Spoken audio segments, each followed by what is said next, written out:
Hello, my friends. Thank you so much for joining me for this episode of Life Over Coffee. I got something quite special here. I'm going to be interviewing a former professional wrestler, Nikita Koloff, who later in his life, God regenerated him, and he has dedicated his life to sharing the gospel of Christ. And so we connected with him.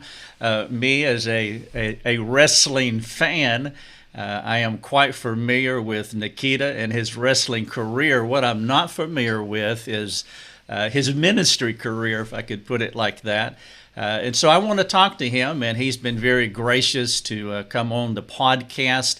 For those of you who are listening to the audio, thank you so much for joining. But if you do have time, jump over to YouTube and you can actually watch this Zoom recording that I'm doing with Nikita. Nikita, thank you so much for coming on the podcast and the video. Well, great, Rick, great to be with you. I love the title, Conversation Over Coffee, Life over coffee. Life Over Coffee. So I'm not a coffee drinker. However, I do like the title. So that's awesome. Yeah, and so here it is. This is my coffee, and we're doing Life Over Coffee. Nice. And so that's who we are. All right, so Nikita, if you don't mind, if we could divide this up in halves, I do want to talk a little bit about your wrestling career, and then we can transition into what happened in '94 or whenever it was God saved you, and then we can talk about ministry and so forth. And so I have lots of questions now. My audience, this is a hot take for them. They have no idea that I am a wrestling fan, and I would say, let me clarify. I'm a wrestling fan from the old school. Right. I'm not as interested in, or haven't been as interested in, what has happened, over the past couple of decades. But there was a time in wrestling from, and you may have your own perspective, I'm sure you do, but from the mid 70s to maybe 1990 or so. And that was really your career from, 84 to 92. Was that it? Yeah, 92 into 93. And I understand, our conversation today brings you back. Many times I'll meet individuals, whether it's at, autograph signings, Comic-Cons, or other Legends events and other things, that they're like, you're bringing out the 12-year-old child in me, right? I mean, because they go back to their childhood. I'm a memory of their childhood. And before we started the interview, you brought up some interesting names. Being you were in the mecca of wrestling in those days. What the fans have told me is called the golden era of wrestling, '80s and early '90s, and but names like Johnny Weaver, George Becker. Wahoo McDaniel. I was fortunate I actually had, believe it or not, Rick, I actually had some matches against the legendary master of the sleeper, Johnny Weaver.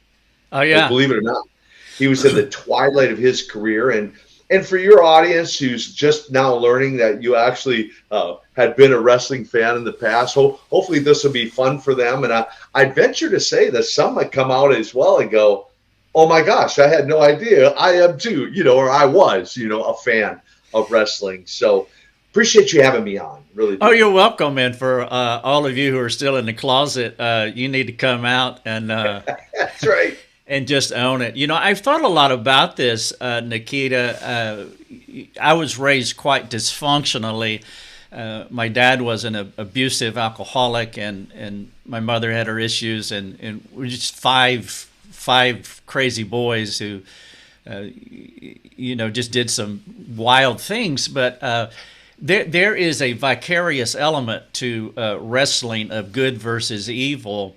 And as a boy looking for a way to escape his home life, I found the portal of the television as a way of escape.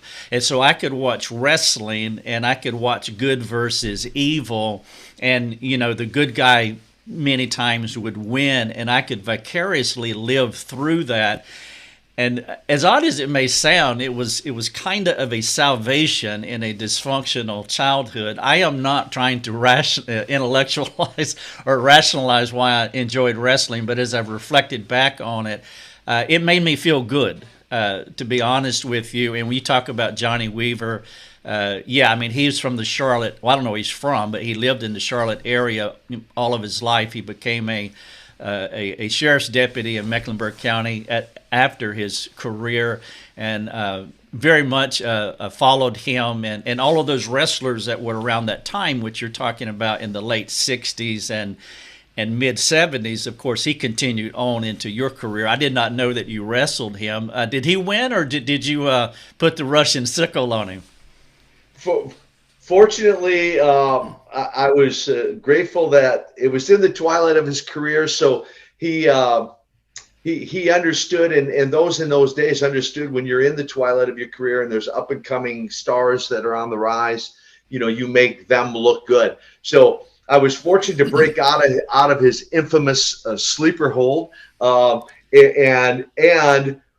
he was gracious enough to take that Russian sickle and still live to talk about it. So with who I'd become, personified, right? So Johnny put you over then.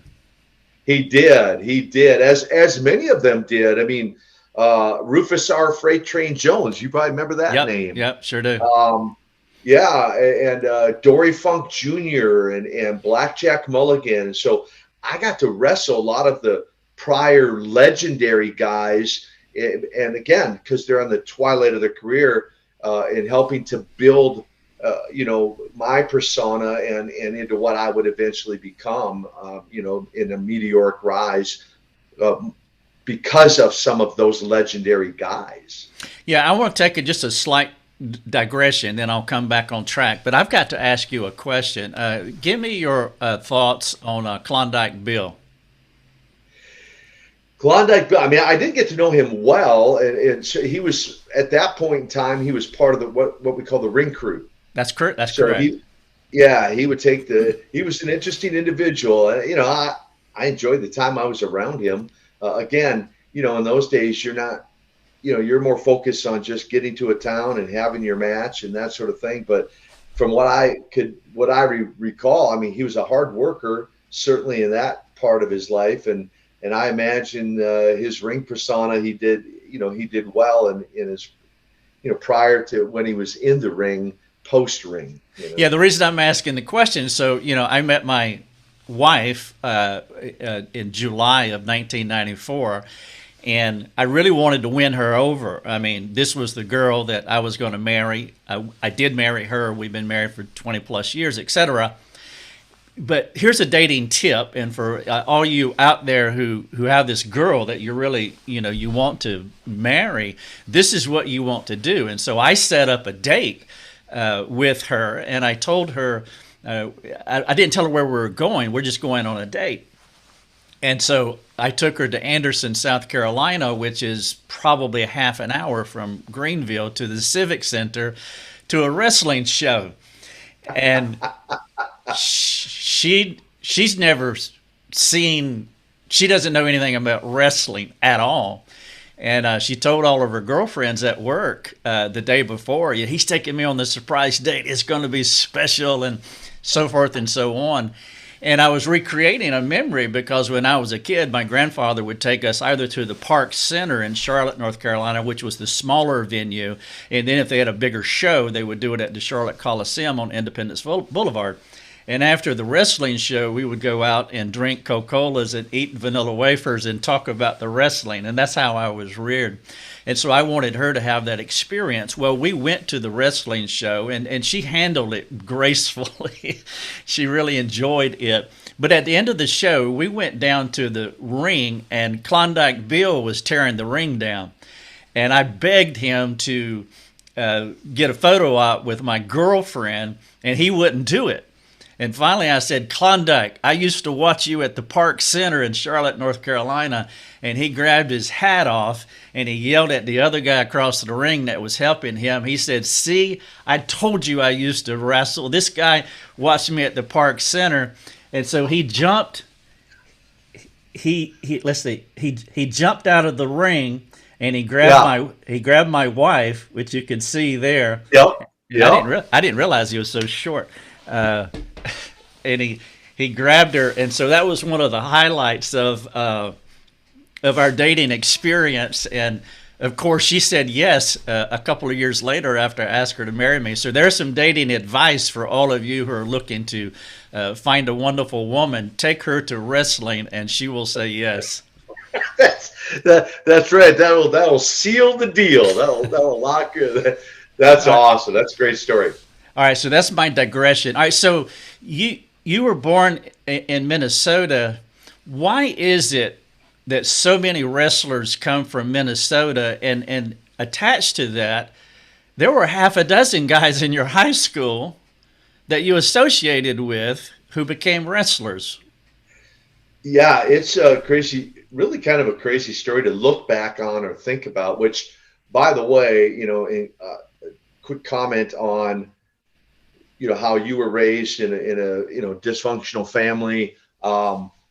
Little side note here. I remember the last time I read the book of Genesis, and I took a deep breath of a sigh of relief, actually, because when I finished it, I went, wow, Lord, there's been dysfunction in the family all the way back to day one. And right. So I actually felt better about my own dysfunctional family. You mentioned alcoholic dad. My dad was an alcoholic. Now, he wasn't abusive because he left when I was 3 years old. Right. And that's a whole story in itself of how the Lord 45 plus years later brought restoration to that relationship. And we ended up the last 9-10 years of his life to have a father-son relationship that. I did not know that. Yeah, we could talk more about that in the other half of the show, but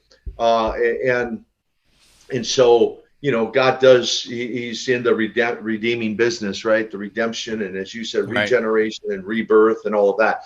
So, but that said, back to target your question, about Minnesota and specifically Robbinsdale, Minnesota, which is where, from the projects of Minneapolis, my mom, single mom, youngest of 4, moved us out to Robbinsdale, a suburb, and would attend the high school there.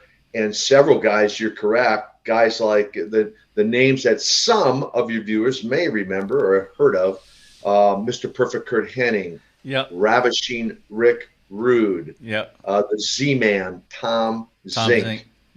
Brady Boone, I think the Wildcat or something like that. John Nord, the Barbarian, or Nord the Berserker, Barry Darsow, a.k.a. Crusher Khrushchev, a.k.a. Demolition Smash in WWF days. Now, Crusher became one of your, in your 3-man, right, with you and Ivan? Yeah, we were 6. Yeah, he and I and Ivan Koloff were 6-man World Tag Team Champions. And then, of course, because we were the 6-man champions, we could interchange any 2 of the 3 to defend the world title belt, the World Tag Team title belts as well. And so then Darsow, Nord, Hennig, Rude, and myself all played on the same football team in high school one year, because we all graduated different years. But one year we all played together. And then a little side note too, a guy named Vern Gagne, who was the founder of the AWA Wrestling, All-Star Wrestling, and Mean Gene Okerlund, who was one of the famed announcers of wrestling, also came out of Robbinsdale High School years prior. But why, my joke is it must have been the minerals in the water tower up there, with 10,000 lakes. I don't know. I mean, there's Ric Flair was from Minnesota, Jesse Ventura, the Andersons, Scott Norton. Yeah, the list goes on and on of guys who were from Minnesota for whatever reason. I mean, it's crazy. Now, did they all go through Gagne, through his training, or? Some of them did. Some of them did, but guys like the Road Warriors and some of the others went through a guy named Eddie Sharkey, who I think worked for Vern Gagne for a while, and then eventually, trained a number of guys. My story's unique in that I had, the day I broke into wrestling, the day I walked into Jim Crockett's office in Charlotte, North Carolina, I had only had a 5-minute phone call with him. There was no selfies and cell phones back in those days. It was a 5-minute phone call I had had a couple months prior. He gave me a date to be at his office. I showed up the day he said to be there, drove from Minneapolis to a city that I'd never been before. Talk about stepping out and taking a risk. That'll preach right there. And walked into his office, introduced myself. He introduced me to Don Cornotto and Ivan Koloff for the World Tag Team Champions. I was put right on the interview set and then told to be in Raleigh, North Carolina the next night to wrestle in the Dorton Arena on television, having never been in a wrestling ring, no amateur background, no professional training. That's part of my crazy story. Yeah, and so your only objective really on that evening was not to trip when you went through the ropes, right? That was the that was what Ivan. That's apparently what Jim Crockett told I. If he trips on the ropes, he's history. He's out of here. I'm like, how hard can that be? Well, if you've never tried to climb in a professional wrestling ring, it's harder than you might think. A lot of that's much harder than you might think. I know you told me before we went on air that you guys used to tie a rope around 4 bushes and have your own matches as kids, right? You have no idea how many times I've heard those types of stories, and I love it. I love to hear all the stories now. Yeah, so I've been to WRL Studios in Raleigh where they used to do the TV show. They did it at Big Bill Ward used to do it in Charlotte at WSO. I can't remember the call letters now. And then Bob Caudle took it and they did it WRL in Raleigh. All right, so let's talk about kayfabe then. The knock on wrestling is that wrestling is fake. Okay, now have you heard that before? And gosh. I wish I had a nickel for every time I heard it. I'd own an island and retire. And yeah. All right. But here's the thing, and I want you to speak to this because it's an unfair accusation. Assessment. Yeah, it's an unfair assessment because so we go and we watch movies, and movies. They're acting. They're acting, and we're okay with them acting, doing that. Wrestling. There is acting, there is scripting to it, more scripting today than there was back in the old days from what I understand. But Right. Here's the thing that people miss is that when you talk to wrestlers that have had, like, say, a long career, or Ivan was like this, their bodies are broken from head to toe. And like Correct. virtually everything, every part of their body has been replaced. And so to put it in this category of being fake is unfair. It's scripted. It's choreographed. You're calling the moves and so forth. But yet you guys are at risk, and there's a high element of trust with the person that you are wrestling. But things can go wrong. But just the wear and tear, and so. At the height of your career, how many times did you wrestle, like, in a year? So that's a great setup because fake is as far. Does that bother you? By the way, does that bother you?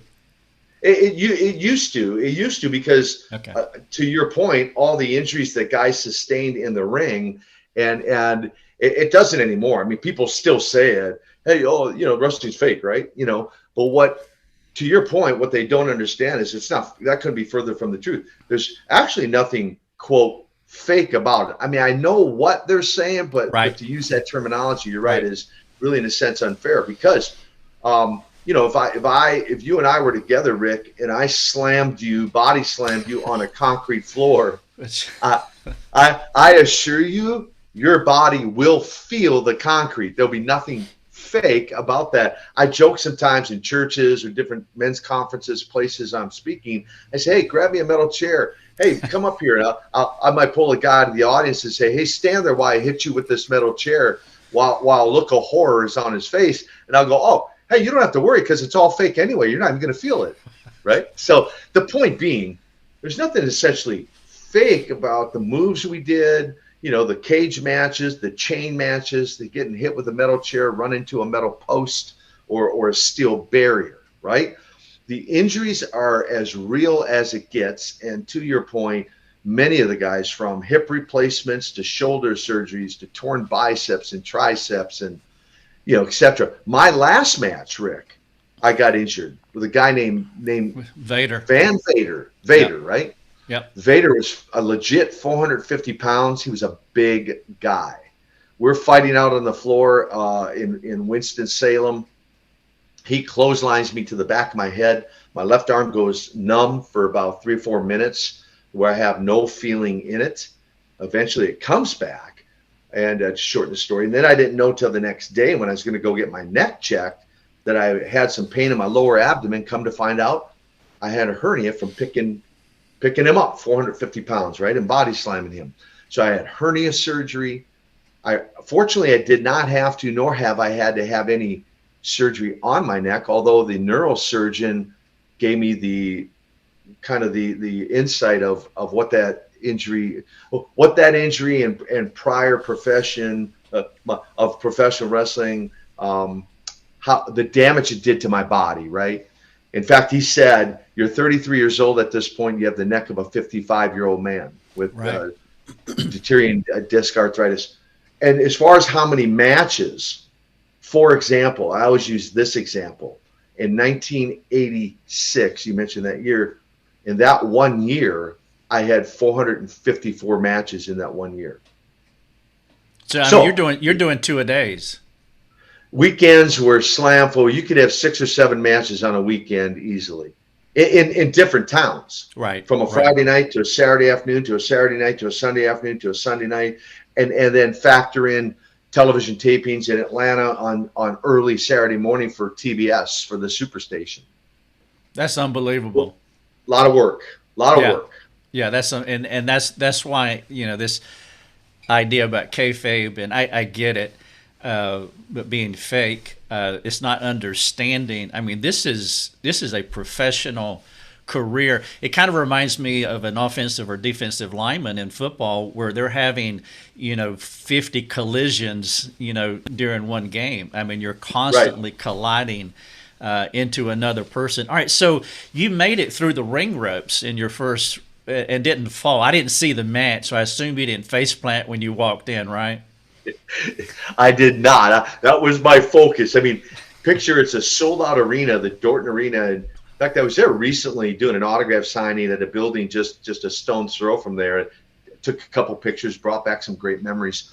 But it was sold out, June 1984, hot as all get out, and certainly nervous, having never been in a ring.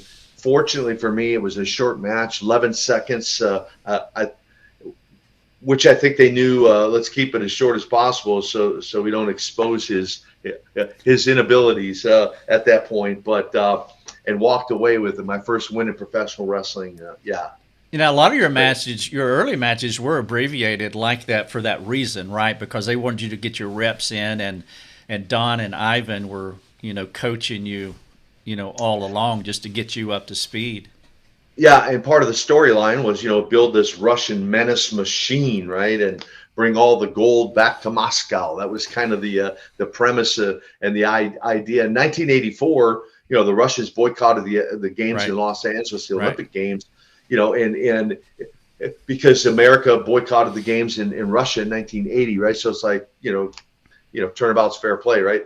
And so that was part of the storyline, that I was supposed to compete in the Olympics, and I didn't, so I turned pro. And then Ivan and Don, I had what you would call on-the-job training, because Ivan and Don and I would get to towns 2-3 hours early for the next 2-3 months, and they would thump and bump all over the ring, teaching me the mechanics of wrestling.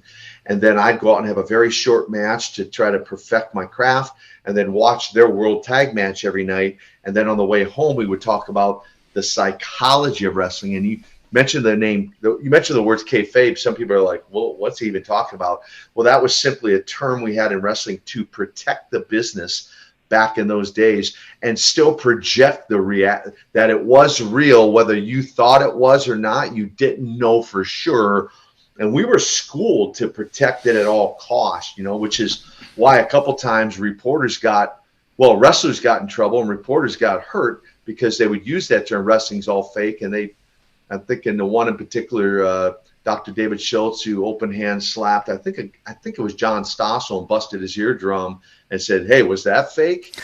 Just to protect the business, because that was the mentality of old school wrestling. Yeah, and I've just got so many questions here, but I was watching. I went to see Ivan Koloff wrestle Mil Mascaras when he was part of the IWA, and there's this other wrestler named Mighty Igor, and when Mighty Igor came into the ring, I just kind of slapped him on the chest in a a fan kind of way, and when I did, it was hard as a rock, and this dude was big, and when you mentioned Big Van Vader, he was just like that. And I didn't see Vader live, but I'm thinking I can still remember hitting Igor on the chest, and it's like it was skin covered in concrete. And so I'm imagining you with what Vader did and the injury that you had because when he came on the scene, it's like, what are you going to do with this guy? I mean, he just looked absolutely vicious. He did, and to point out, he had a history of being reckless and injuring guys. And so for that reason, I was cautious on things that some of his moves, I made it very clear, a couple of those were, you might do that with somebody else, but that ain't happening with the Russian Nightmare, because I valued my health and my body. And so the injury out on the floor was, again, not intentional. I mean, and to his credit, a number of years later, I was doing an autograph signing at a WrestleMania in Miami, Florida, and he specifically sought me out, came to me, this is years later, and said, I've never said this, but I do want to apologize and say sorry that I injured you that night, and hope that you'll forgive me for that. So to his credit, he did come and tell me that, but. Yeah, and he was very incredibly, believe it or not, incredibly agile to be 450 pounds and move around the ring like he did. He did stuff off the top rope, and it was it was crazy. He did stuff I wouldn't do, and I didn't do, just because I valued my health. Yeah, I watched his. I think I watched part of his interview shoot, and what struck me was he came across as a gracious, kind of a mild-mannered person. I'm glad to hear you kind of tie a bow on that.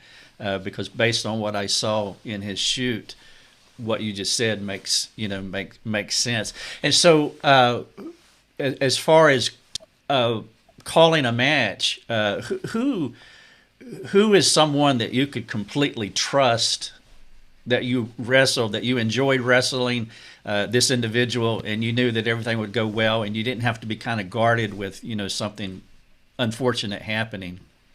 Great question. I would say a majority of the guys I worked with, you mentioned early on about trust and risk, and when you're putting your body in the hand, and if you want to say in the hands of another guy, whether it's a pile driver or a suplex or a chain match or whatever, a cage match, whatever we might be involved in, some guy hitting you with a metal chair, there is a lot of trust involved there. And so there was I probably couldn't count them on one hand that I didn't fully trust and would limit the things they did, Van Vader being one of them. So I would say the majority guys, I trusted. And some of the guys were what I would call, Rick, an absolute night off. And what I mean by that is a Ricky the Dragon Steamboat, a Nature Boy Ric Flair. You mean is totally trusting them that this will go well. Trusting that that not only the match is going to go well, but that the fans are going to really enjoy it, and we're going to tell a story that they're going to just dive right into, and because they had guys like Flair and Steamboat and others had the ability, an intangible ability, and again, remember I talked about old school psychology. We don't have time to go into all that, but they got it. They understood what it meant to tell that story. And you mentioned the classic good versus evil back in those days. That was the story we wanted to tell, good versus evil. And most of the time the good guy did win, but if he didn't, the bad guy won. That was intentional to get that fan back to buy another ticket and come back the next time to the next show. And so when I say a night off with guys like Ric Flair and Rick Steamboat, that's meaning it was just a song and a dance. I mean, you could go out there and know that you're going to have a very entertaining, the fan is going to get a very entertaining match, going to love the story that we're telling, and we're not going to kill ourselves in the process to do it. The objective was to make it look like it hurt, but not really hurt the guy. That was the objective. Yeah, the in-ring psychology back then is different than today. Today it appears to be more scripted, and it's almost like, processed foods. I mean, we're just going through a script. But back then, there seemed to be, in the Christian world, we talk about being pneumatic, walking in the Spirit. You're just it's not pre-planned. I mean, so you're just being pneumatic at how you live your life. In-ring psychology back then seemed to have that pneumatic approach. Not that you were totally making it up on the fly, but you could pivot and flex when you had to, and you knew how to put someone over. You knew how to really perform, and I just think that is the golden age of wrestling. And so, and I love Steamboat, and of course Flair. You loved him and hated him because he kept going back and forth between being a face and a heel, but even when he was a heel, you loved him. Hey, so when they you said you're going to shave your head, and you were already working out like a fiend, prior to that, so you had the body.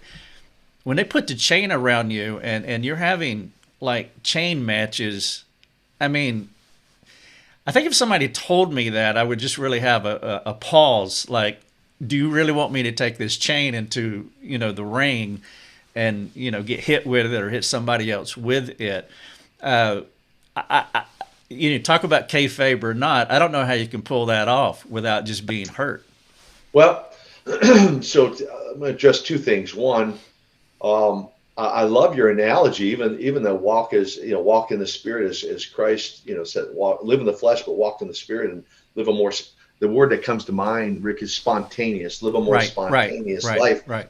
And by far, for those who never watched wrestling in your audience or don't even fully understand even what we're talking about, the difference between the product they put out now and the product back then is this. To simplify it, distill it down, and summarize it. In today's world, the 99.9% of it, interviews, matches, and otherwise, is scripted. It's scripted. So taking nothing away from the performance, right? They're good athletes and good performers. In those days, the only thing we had was what we call a predetermined outcome. And I might be wrestling Ric Flair which I did many times, for 60 minutes. That predetermined outcome might be 3 or 4 minutes of that 60 minutes, which means he and I had to go in the ring and spontaneously tell a story, as you said, on the fly, for it to make sense, to draw you, the fan, into the story and lead into the outcome. Yeah. For it all to make sense. That was what I call the art of wrestling, which is no longer a part of wrestling, unfortunately. Right.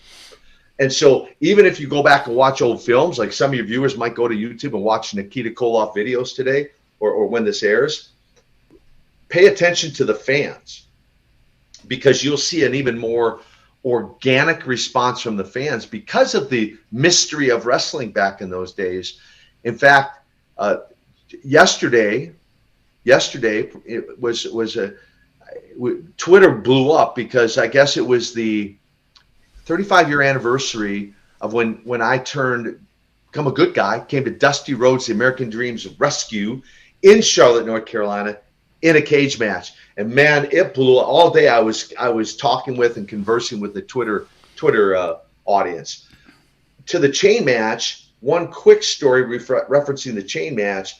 There was a time I was wrestling Sting, a guy named Sting, who is an iconic wrestler, and he's with AEW currently, still there in a different capacity for the most part. But we were having a chain match in Chicago. I didn't know this till later. In fact, we discussed this on my own podcast, the Man Up podcast, when I interviewed him. We had a chain match that night, and again, wrestling's not an exact science, right? So timing is very important, and it only has to be off a nanosecond for a guy to get seriously injured or hurt. And in this case, we have a chain match, and I was infamous for wrapping the chain around a guy's neck, throwing him over the top rope, like, and hanging him, right? Like I'm hanging him with the chain, and he's dangling, right? Well, what I didn't know was the chain was wrapped around his neck, and typically you try to get your fingers in between the chain and your neck so you can actually breathe. Well, it's a good idea. Yeah, he's struggling, Rick, and I'm looking at the audience, the menacing Russian, and I'm like, wow, he's like selling this really good. I'm like, not paying. What I didn't know till later on was he couldn't get his fingers in between the chain and his neck, and it was cinching up, and he said I was seconds away from passing out when I finally released it and let it go, and I didn't know that till later. But not only that, it was a real chain. Okay, so it's a real chain. You wrap it around your wrist to go to punch a guy or something. Those little links can go everywhere. In fact, I had some cosmetic surgery post-career to fix a bunch of chips in my teeth from some guys and wrapping it in through my mouth. So there you go. Did you ever use the blade? I did, and my approach to that was they can ask you to get color, as we called it. They can't tell you how much. So, which is why my forehead looks pretty good. Get a close up compared to Dusty Rhodes and Ivan Koloff and some of the others in the ring. I suppose Abdullah was the worst. Well, Abdullah, Dusty, and Ivan were some of the worst. Their foreheads and look like a railroad interchange. Yeah, I got so many questions, but anyway, I'm being selfish, but I do want to transition. And I don't want to ignore your first wife. You got married. Several things here. So you chose an abbreviated career. Not initially, and I'm just speculating here, but toward the end, what was your reasoning? I mean, you could have went on and on, but you chose to. What was going on in your mind as to, like, you weren't in it anymore, or just? Okay, great question. Let me address. You brought up Mandy. For those who may not know, so she, I took it was an abbreviated career. That's a great way to approach it. In fact, I've had a number of fans who have said to me, the fact that you had an abbreviated career, what's amazing, they have said to me, is how impacting your career has been and the fan following that you maintain, 20, almost 30 years later. Well, you didn't play football too long. It's like when you're cut short, you're frozen in time as, you're phenomenal from beginning to end. It's not like the person who keeps putting the sneakers on when they can't play anymore.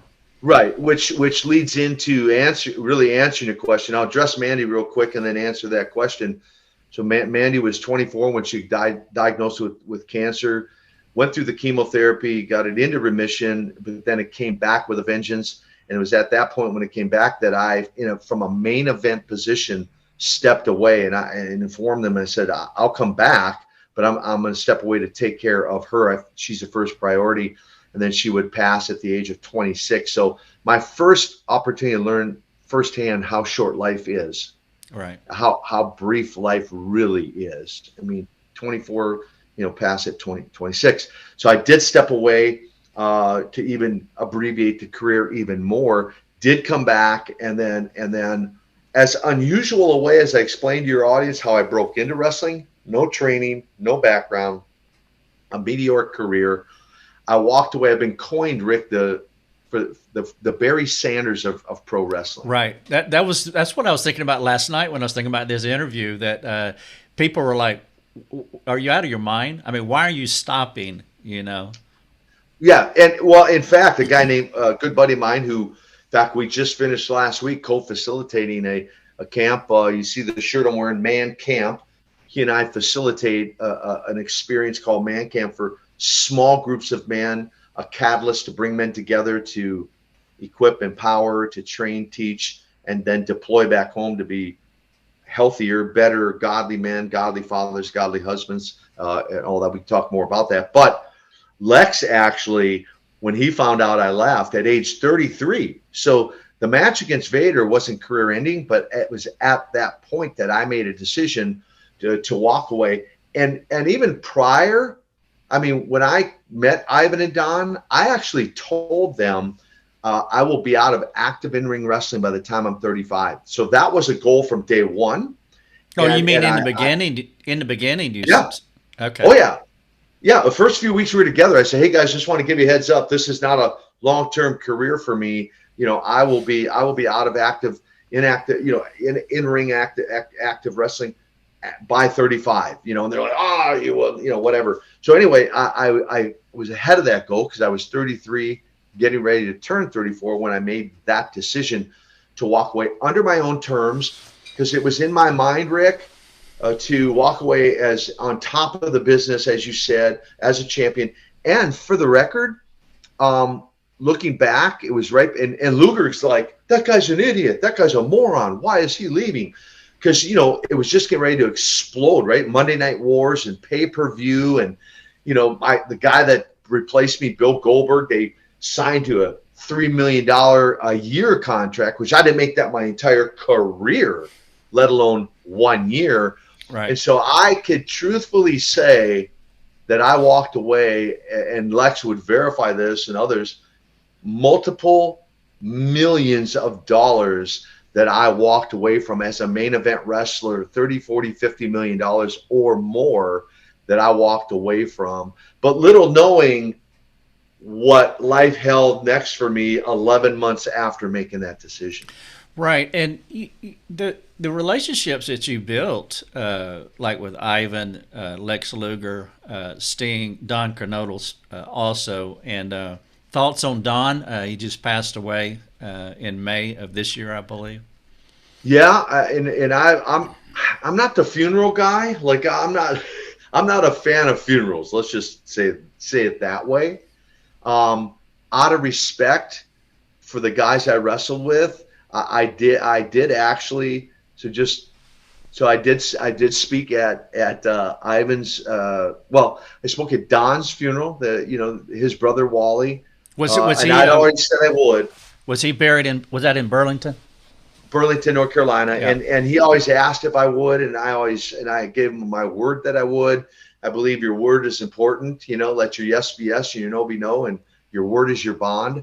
And so to honor Don, I fulfilled that commitment to speak at his. I spoke at Ivan's very small graveside funeral at the request of his wife. I actually spoke at Johnny Weaver's funeral, his daughter. Johnny was invited to a church service by Don Kernodle in Burlington years prior while he was with the sheriff's department. And Johnny made he had left that night, drove a half hour back to sit down with me and have a talk about Jesus and salvation. And Johnny and Don and Ivan, those three specifically, I had a role, some capacity of them making a decision for Christ. And so, yeah, I feel fortunate to have had, an impact on guys I wrestle with outside of the wrestling ring as much as I did inside the wrestling ring. Yeah, and plus these are multi-decade relationships as well, which is a cool thing. I mean, we live in such a unfriending culture that we just to have long-term friendships, and to know that Don and Ivan brought you in or mentored you, and that relationship went to the end of their lives. And of course, you met these other people like Sting and Dusty. You talk so favorably of Dusty. I know you witnessed to him. You shared your book with him. Yep. Dusty. I saw one interview with you, and when you were talking about Dusty, you started talking like Dusty, and it's like you could just see. He just rubs off on you and affects you in such a way, but all we know is the front-facing side. We don't know behind the scenes, and so to hear you talk about him in such a sentimental, loving and affectionate way to even where you start imitating him. I mean, it speaks to the relationship that you all had, behind the scenes, and you make him sound like he was this way behind the scenes as he was, on camera. I mean, he just seemed like a jovial kind of guy. Very, very flamboyant would be a word that comes to mind. Dusty was the people's champion. He was a very, very flamboyant individual, both in and out of the ring, and like everybody. I mean, you might catch Dusty on a good day or a bad day, or because of his role in wrestling, he was one of the most creative, in my view, one of the most creative guys ever in wrestling. I mean, it was his idea for the Best of 7 series against Magnum TA. It was his idea for the Great American Bash, where I wrestled Ric Flair for the first time. Yeah. It was his idea for the War Games, the 2 cages, 2 rings, never done before. That was all his. Those were all his brainchild, and then the privilege of working not only against him but with him as the Thupa Powers, baby, if you will. Yeah, the American Dream, Dusty Rhodes, the son of a plumber from Austin, Texas, if you will. You got it. Everybody loves to imitate Dusty, Rick, but so and then to ride with him for a couple of years and get to know him on a personal level was great. Yeah, I mean those are memories that just you really savor. One last wrestling question: how in the world can you hit people and be friends with them?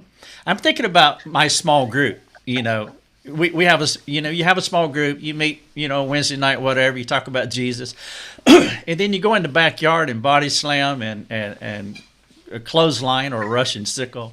Right. And how can you do that 460 something, whatever, days or bouts a year, and you go behind to the dressing room and, smoke a cigarette or whatever and just enjoy each other?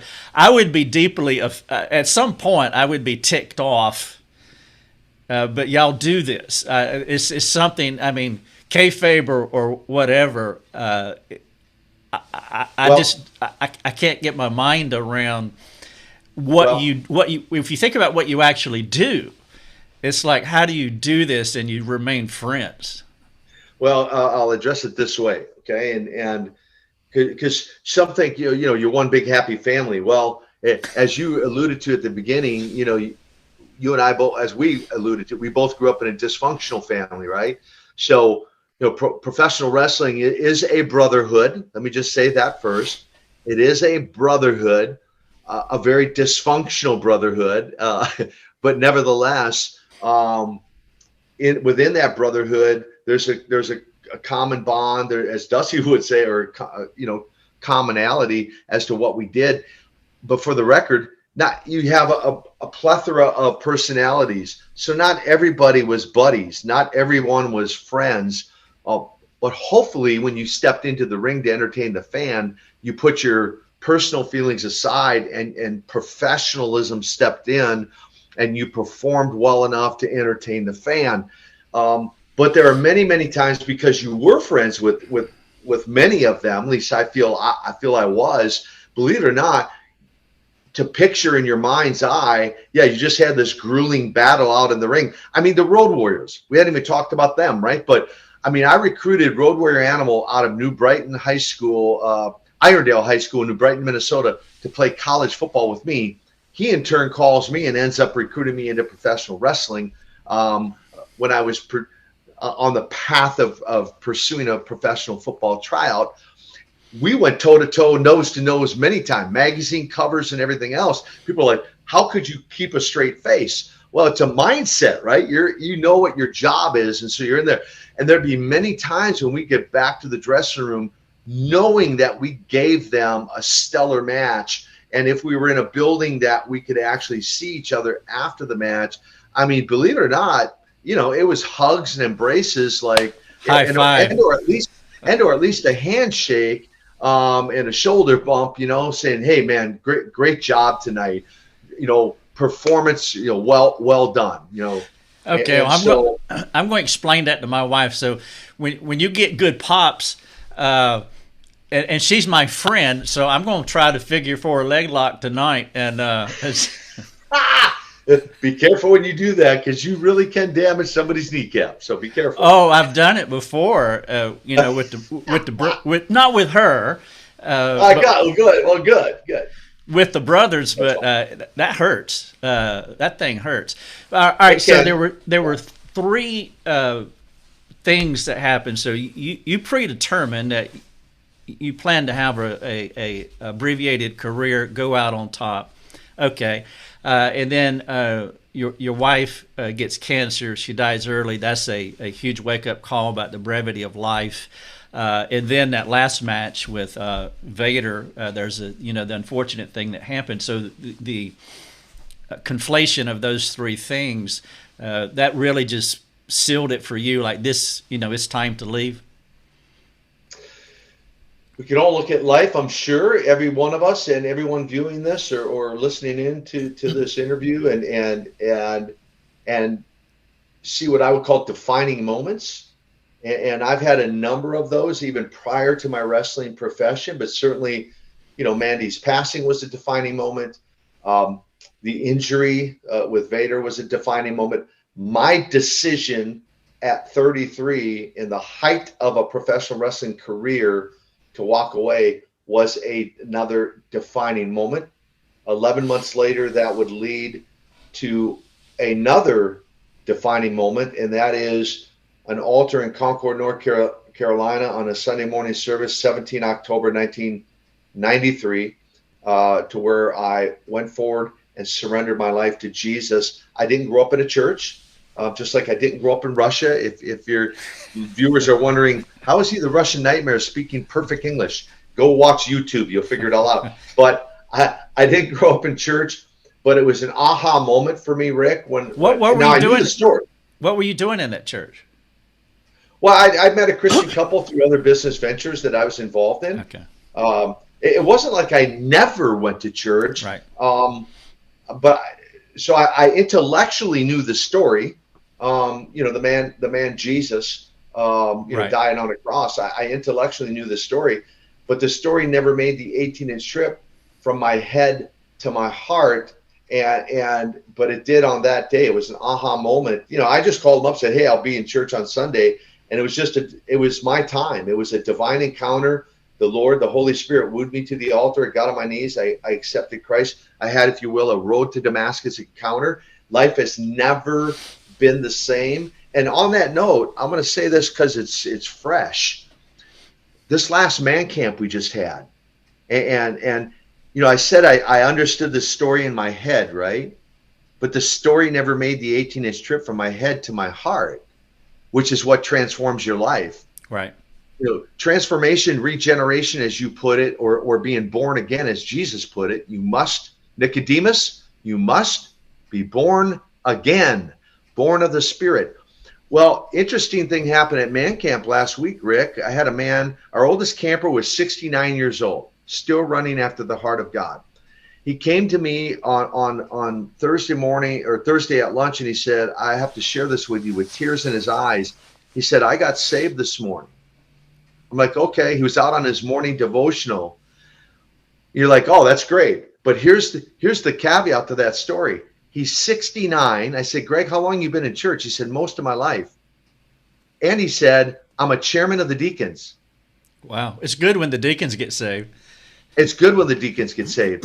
But the point being, here's a man, 69 years old, been in church most of his life, chairman of the deacons, and God says to him, he said to me, this is out of his mouth, God says to me in my devotion this morning, "Greg, you got saved in your mind, but you've never accepted me in your heart." Right.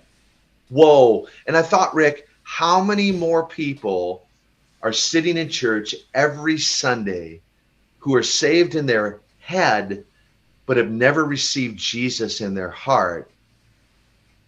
Maybe even good people, you might say. Right. But and the scripture that comes to mind is in Matthew, chapter 7, where they go, "Hey, Jesus, we prophesied in your name. We raised people from the dead in your name. We did all these things in your name. We're part of a men's Bible study. We went to church every week." But he says, "Depart from me, I never knew you." Right.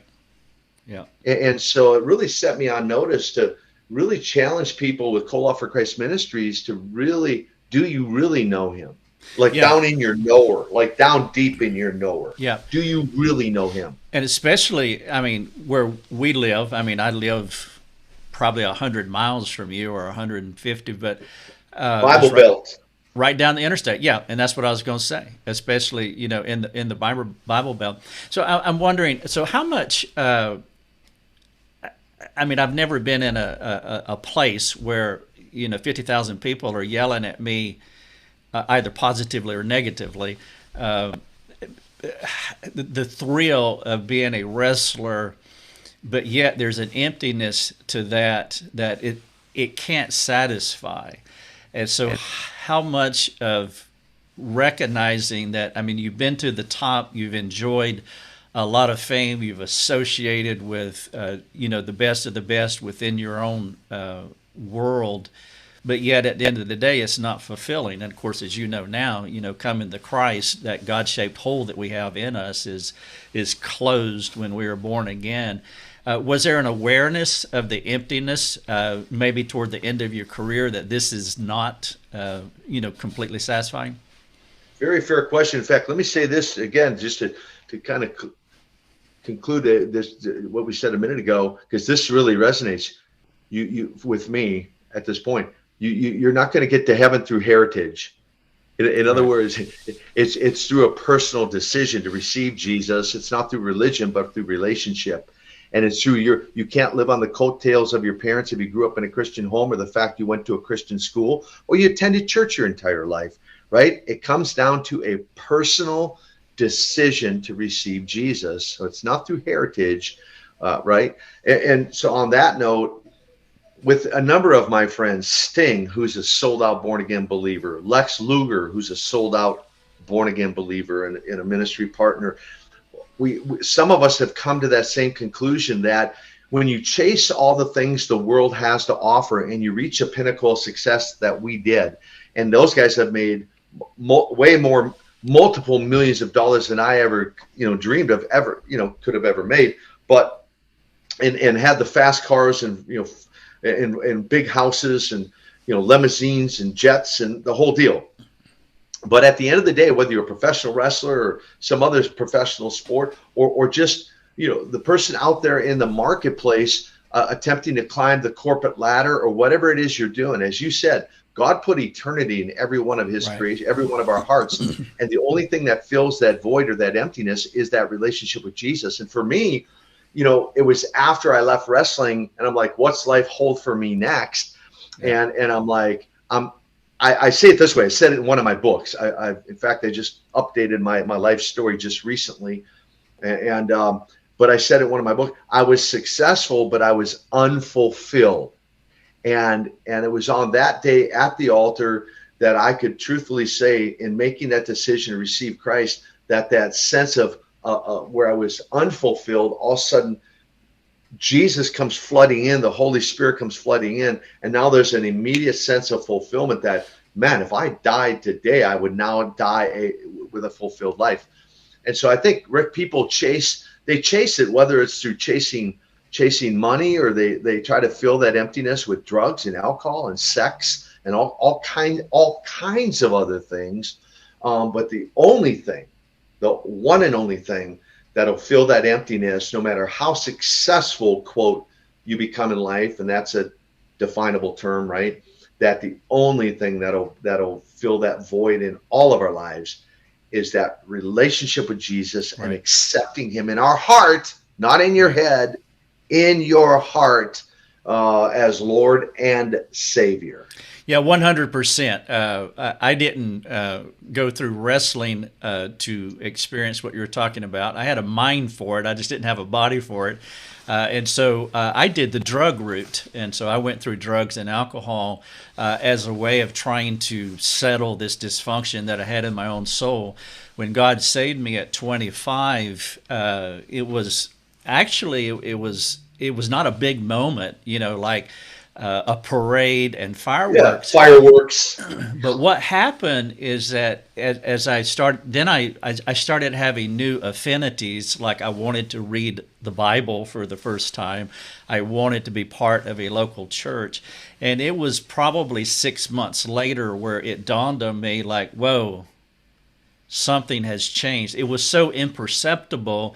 But once I got 6 months down the road after God saved me, I realized, oh, I have something I've never had before, and it was peace. I had peace in my soul, but it came through this process after He regenerated me. And then I realized that's the thing that I've been looking for my entire life, is just to be content, to have shalom, to have peace in my soul. And it is. It's not an intellectual. I mean, it is an intellectual pursuit, but it has to be a transformative pursuit. It can't be just what I know, but it's what really has transformed me, as you say, the 18 inches between the head and the heart. Well, right. Well, because you go to the script. I mean, the Pharisees, the Sadducees, and you read the Bible. I mean, they had all the intellectual knowledge in the world. Paul, who said I was the greatest of Pharisees or whatever, right? And right. And yep. Well schooled by what? Gamaliel, however you say his name, whatever. Yep. One of the most schooled guys on the planet of his time, persecuting and attempting to murder and kill Christians, who got knocked off his high horse on the road to Damascus and blinded for 3 days and had a conversation. Why are you persecuting me? Who are you, Lord? I'm Jesus, whom you're persecuting. So it took that encounter to transform and change his life. And he goes on to become what I call him a spiritual heavyweight, right? Well, a good portion of the New Testament. So it's when you have that encounter, that genuine encounter.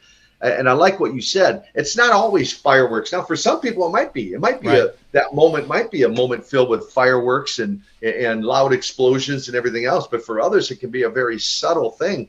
Right. And we had two other guys at Man Camp that got radically changed last week as well, who you knew that you knew. You could tell. You could tell by the countenance on their face and even the look in their eyes that they encountered Jesus. And I talked to them yesterday, post camp, and man, they're a changed man. Now they're in the process of being a babe in Christ and now being mentored and grow up. And that's ironic too. I want to mention this. Ivan and Don mentored me in wrestling, and then I later had the opportunity to mentor them in their walk with Christ. And so that kind of an interesting twist as well. Yeah, that's very cool. You've been very gracious with your time. I just a couple more questions. One's real quick. And do you get to keep the belts? You don't. Well, typically no, because you go on to lose them to somebody else, right? Right. So there's an exchange in the ring, but do you get to keep it? No, I mean it passes on to the next guy who wins the match. Now, that said, I do have a belt because I did 2 unification matches. One for the U.S. title, heavyweight title with Wahoo McDaniel, where I beat him in Atlanta, the Omni. Second one in Chicago, Terry Taylor, unification of the world TV title. I was the NWA champion. He was the UWF champion, and they were phasing out the UWF. I do still have that original belt from 1987, Starrcade. And I joke and say I still have it because they never asked for it back, and I didn't volunteer to give it. And at the time, didn't even really think about it. But that's become kind of, if you will, kind of a prop, if you will. And for some of my is that on your website? Is that the one on your website? Correct. That's the UWF World TV title. Yep. It seems like after you win one, and even as you lose it, they ought to give you that to put in your trophy case. But anyway, I was always curious about that. All right, so hot take here: wrestlers actually can write books, right? And how many? Well, people. Hey, here's what's funny. I have a pastor friend of mine who introduces me at his church. He's like, he's written some books and they're actually good. And I'm like, oh, thanks, Rick. I appreciate that. People just say, I think sometimes I see athletes and wrestlers in particular as just dumb jocks, right? Like, oh, how do I get to the ring? But if I had to summarize, Rick, my life looking back at this point, all of it has been that it sounds cliche-ish, but it really is true. surreal, right? I mean, the fact I had the wrestling career that I had when I never, with no training or background, and now for the last 28 plus years as a Christ follower, to travel to 30 different countries, preach and minister in about 1,200 or plus or minus churches. To I've currently written 3 books. So Nikita, A Tale of the Ring of Redemption. I just updated that one, adding 7 or 8 new chapters in the last few months ago. And we'll link those in the show notes as well, the podcast. Yeah, I'll get you those links too, and I'll email you those links. But because it's kind of, my website's kind of a one-stop shop. In other words, you go to the website and you can go check out the books. Wrestling with Success, Nikita, A Tale of the Ring of Redemption. I'm working on a 4th one, and I'm working on updating the very first one that I wrote called Breaking the Chains. So a book author who I never would have dreamed in a million years, an evangelist traveling around the world telling people about Jesus I never would have dreamed in a million years, and a podcast, a host of a podcast, a radio show, and I'm getting ready to launch a television version of the radio show called The Man Up Show. But that website has it all. It links you to the man camp I referenced that Lex and I facilitate. It links you to the podcast. You can go to the store and view the books and other things. It's just, I'm just amazed at what I get to do, what God puts on my plate and allows me to do. I'm just amazed. Is your mother still alive? She's not. She passed at the age of 93. My dad passed at the age of 92. What year did your mom pass? I should probably know that, but she passed. Let's okay, hold on. She was born in 1919. I'm not good at math, but she would have been 102 years old, and she died at 93. So I guess 9 years ago. Okay, so what did she think of your wrestling career? She never told me, but anytime I went back home to Minnesota and met, the bus drivers who would drop her off at the house or whatever else, and they're like, "Oh, I know who you are," because every time your mom gets on this bus, she lets all of us know who you are. So, okay. She was very encouraged. She was proud of her. She never said it to me, but she was proud of her son and had some of the magazines with me on the cover. Let me say this about my dad. We made reference to him. Yeah, I do. But did your mother make you, when you went home, she make you sit down and obey? And was she the boss, or was she the only one that could tame the Russian nightmare? No, in fact, I'll just say this: at age 76, God put it on my heart to talk to her about salvation. I had the privilege of. It took me 2 weeks to build up the courage to talk to her, and it was on the day I was packing to leave that God reminded me of why I was part of the reason I was going there to begin with for Thanksgiving, that I had the conversation, ended up leading her in a prayer of salvation at age 76. And she always said I was a good boy, is how she phrased it. And I said, "Yeah, that's only because you didn't know half of what I did, Mom." And, right. Being the youngest of 4, looking back, I was not probably the most honoring son on the planet. Again, try to respect my mom, but plenty of times I disobeyed my mom and paid no attention to anything she said to me. So. Okay. So your dad, you said that in the beginning that he left when you were 3. Long time separated. I want you to go. I mean, I've taken up too much of your time here, but the reconciliation, how did that, if you don't mind? The short version, and I will say this, for those who link to the podcast, the Man Up podcast, go. I did a whole entire show on the redemption with my dad, and good. I didn't know this, Rick, but I was going through a stack of CDs and just kind of house cleaning. And several of them were not marked. And I'm like, I better at least see what's on this before I toss it, before I throw it out. I didn't know I had my dad's testimony on one of those CDs. And so on the show I dedicated to my dad, on the radio show / podcast, I actually give the full story on this and play his testimony, which was powerful. But all that to say, the Lord prompted me a number of years ago to begin to reach out to him, to call him on a very regular basis, and to make sure every time I hung up to say, because he still lived in Minnesota, I was in the Carolinas, to say, I love you, Dad. Well, I was 46 when I started reaching out to him. Ironically, he got saved at age 46, delivered of alcoholism, later delivered of tobacco addiction, and went on to become part of my prayer team. But all that to say, the first few months that I had conversations with him and say, hey, Dad, one more thing. I love you, Dad. He would not reciprocate. He's like, oh, okay, thank you. Oh, that's nice, or whatever. Fast forward several months of consistent phone calling, conversations, reaching out, and telling him I love him on his birthday, which, by the way, he was born on May 5th, Cinco de Mayo. Same as your daughter. Same as my daughter. Same as me. Same as you, Cinco de Mayo. 1924, May 5th. A lot of great people born on Cinco de Mayo. I'm guessing, right? Come on, here we are. All that to say, on his birthday, after several months of calling and saying, for the first time ever, he reciprocated back with a, I love you too, son.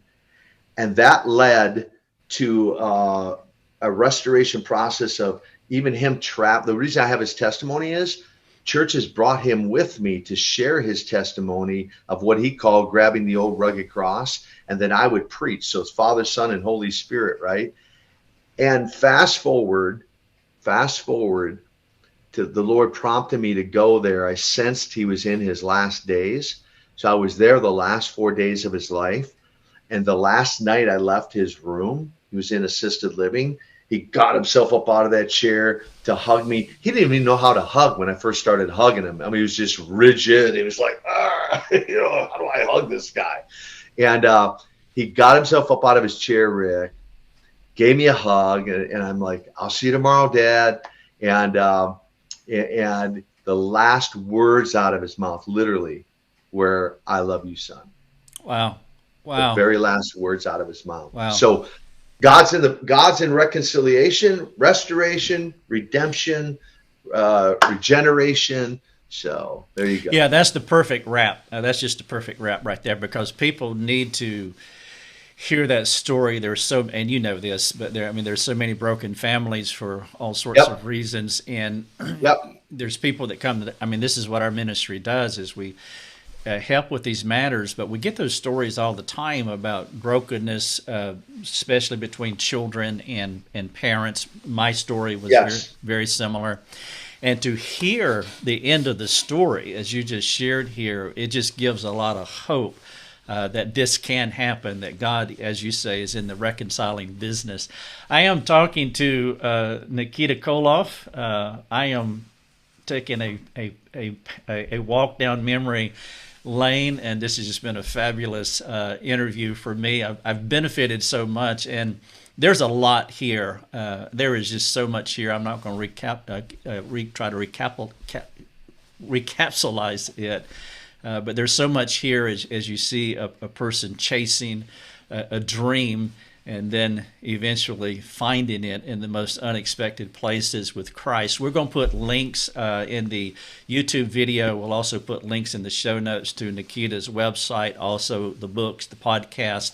And you can follow him and the things that he's doing. He is on Twitter and Instagram primarily. You do have a Facebook presence, right? I do. I have someone who really kind of manages that, always for sake of time, but I do try to post something, actively each and every day, and something, hopefully motivational, inspirational, try to, uplifting to those who follow me on all those platforms. And I want to say this too about appreciate you having me on your podcast. And again, a radio show like wrestling was not something I was looking at doing, and or a podcast or now a TV show, but I'm fortunate to say in just now, just over 1 year, that the podcast has been downloaded in 58 different countries, and I would covet anyone's prayers out there, because I'm not satisfied with that. I'm going to reach over 100 countries, and get the radio show syndicated across America just to get the gospel message out there. And so, yeah, so thanks for having me on, Rick. I really appreciate it. You're very welcome. Thank you.